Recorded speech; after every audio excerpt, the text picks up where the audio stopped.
over 70 years. Queen Elizabeth II stood as a pillar of duty, devotion, and dignity. Queen Elizabeth II, the longest reigning monarch in British history, was not just a sovereign. She was an icon, a leader, and above all, a woman who dedicated her life to the service of her people. From the turbulent years of World War II to the digital age of the 21st century, she witnessed and shaped some of the most defining moments of modern history. Today we embark on a journey through her extraordinary life, uncovering the events, trials, and triumphs that made Queen Elizabeth II the legend she became. So, let's jump in. Our chapter 1 is A Princess is Born. April 21st, 1926. The world was a very different place. London's streets were bustling with horse-drawn carriages.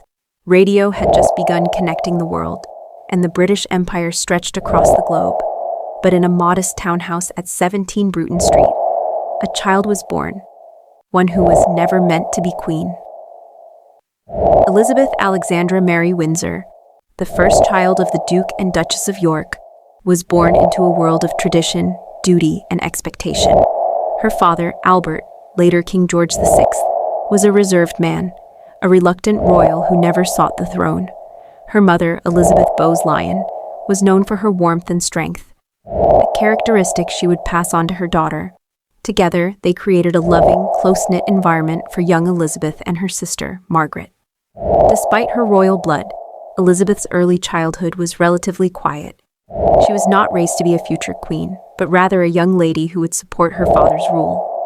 Her days were filled with lessons in history, literature, and etiquette, an education fit for a princess, yet still far removed from the immense responsibility that lay ahead. Chapter 2: The Abdication That Changed Everything.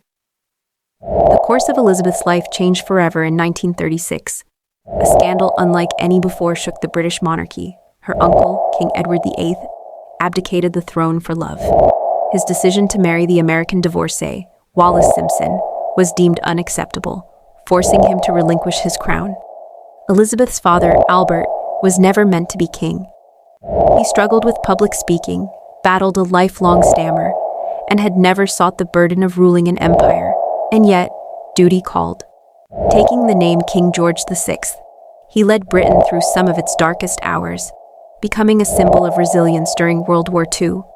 And with his ascension, young Elizabeth became the heir presumptive, the future Queen of England.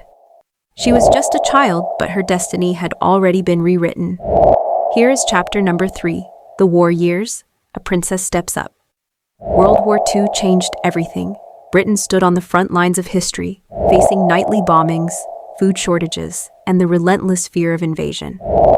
While many aristocratic families sent their children abroad for safety, Elizabeth and Margaret remained in Windsor Castle, standing with their people through Britain's darkest hour. It was during these uncertain years that Elizabeth first addressed the nation. In a radio broadcast to children displaced by war, her voice carried a message of hope. The young princess was growing into a leader, her words bringing comfort to a war-torn nation. In 1945, at just 18 years old, Elizabeth insisted on doing more. She joined the Auxiliary Territorial Service, training as a mechanic and truck driver, the first female royal to actively serve in the military. She was not just watching history, she was making it. Chapter 4: Love and Duty, The Marriage of the Century.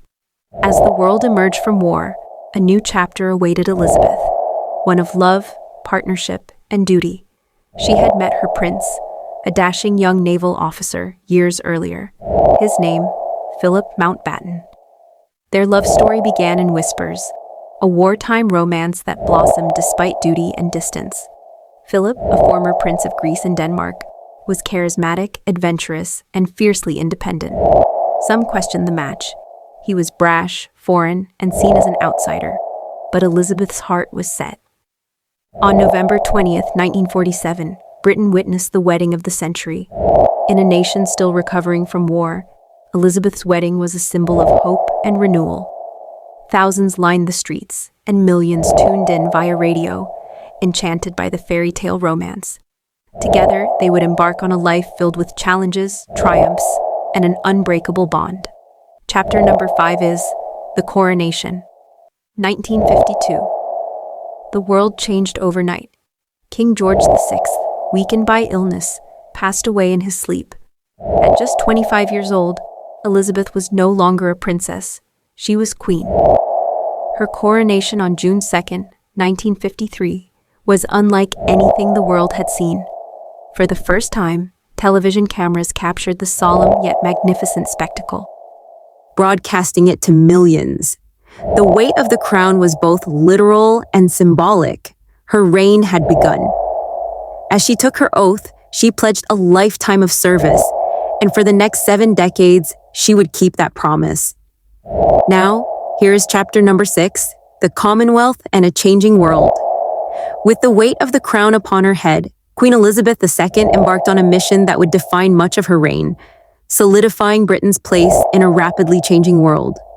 The British Empire, once vast and powerful, was dissolving, and nations were seeking independence. But Elizabeth saw a new future, a commonwealth of nations, bound not by rule, but by friendship and shared values.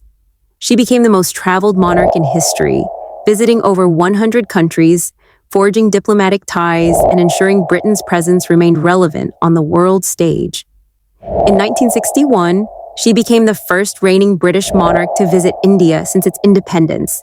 In Ghana, she danced with President Kwame Nkrumah, a moment that symbolized Britain's changing relationship with its former colonies. While empires crumbled, Queen Elizabeth built bridges. She redefined what it meant to be a monarch in a post-colonial world. Chapter 7. The Challenges of the Crown. A Tumultuous Family Life. For all her successes, Queen Elizabeth II's reign was not without trials. The 1990s were among the most difficult years of her life. Scandals, divorces, and tragedies threatened the stability of the monarchy. In 1992, her self-described annus horribilis, Prince Charles and Princess Diana's marriage collapsed publicly. Prince Andrew separated from Sarah Ferguson, and Princess Anne divorced. And then, a devastating fire engulfed Windsor Castle, one of her most cherished homes. The monarchy, once untouchable, was facing modern scrutiny. The press became relentless, and public opinion wavered. But no moment tested the Queen more than the tragic death of Princess Diana in 1997. The world grieved, and for a moment the monarchy stood at a crossroads. Accused of being distant in a time of national mourning, the Queen faced immense pressure. But in her quiet, dignified way, she responded. Not with grand gestures, but with a simple bow to Diana's coffin. It was a rare, deeply human moment, reminding the world that even a queen can grieve. Chapter 8 is A Modern Monarch in the 21st Century. As the world evolved, so did Queen Elizabeth II. She embraced technology, becoming the first British monarch to send an email in 1976. She witnessed the rise of social media, the digital revolution, and even made her acting debut in 2012, alongside none other than James Bond. In an age of change, she remained a constant. Her Golden Jubilee in 2002, Diamond Jubilee in 2012, and Platinum Jubilee in 2022 were testaments to her enduring influence. The world around her had transformed, but Elizabeth remained a beacon of stability. Chapter 9. The Final Years and Lasting Legacy. In her later years, the Queen faced personal loss. In 2021, after 73 years of marriage, she said goodbye to her beloved Prince Philip. Their love story had been one of devotion and partnership, a rare, unbreakable bond. Yet, even in mourning, she carried on. She continued her duties, meeting prime ministers, addressing the nation, and fulfilling her lifelong vow of service. But all reigns must come to an end. On September 8th, 2022, the world paused as news broke. Queen Elizabeth II had passed away at the age of 96. An era had ended. Her passing was not just the loss of a monarch, but the closing of a historic chapter. She had seen war and peace, turmoil and triumph.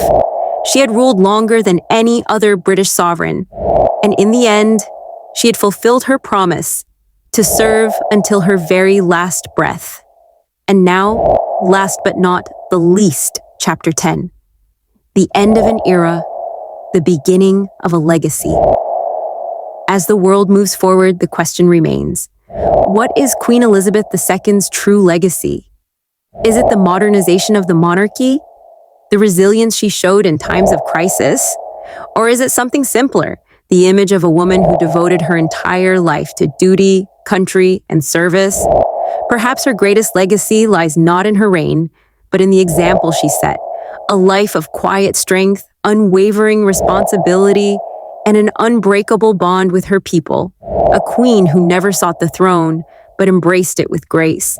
A queen who, in a changing world, remained the one thing that never changed. Elizabeth Alexandra Mary Windsor, the queen of a century, the queen of the people, the queen who never faltered. And though she may be gone, her reign will never be forgotten. So, as the sun sets on one of the most extraordinary reigns in history, we are left with a profound sense of admiration, respect, and gratitude. Queen Elizabeth II was more than just a monarch. She was a symbol of continuity, duty, and resilience in a world that changed dramatically around her. Through war and peace, triumph and tragedy, political upheaval and social transformation, Elizabeth remained steadfast. She guided her people through the Cold War, the rise and fall of empires, the dawn of the internet age, and even a global pandemic. She adapted while upholding tradition, modernized the monarchy without losing its mystique, and above all, remained dedicated to the promise she made as a young woman, to serve until her very last breath. But what does her legacy truly mean? Is it in the record she set, the longest-serving British monarch, the most traveled head of state, the first queen to send an email? Is it in the global influence she wielded, the world leaders she met, the political crises she navigated? Or is it something deeper, something simpler? The quiet strength of a woman who put duty above self, who stood unwaveringly in the face of adversity, and who, despite being born into privilege, never took her role for granted? Elizabeth Alexandra Mary Windsor was not meant to be queen. Her childhood was that of a royal, but not an heir.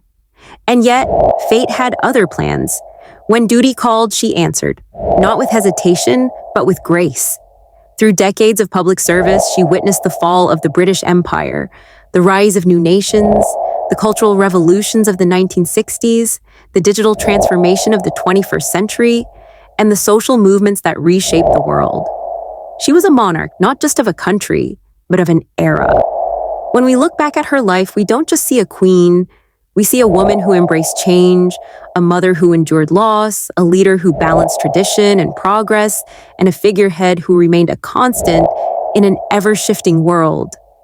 Her passing marked the end of Britain's second Elizabethan age, a period defined by unparalleled change, yet anchored by her unwavering presence.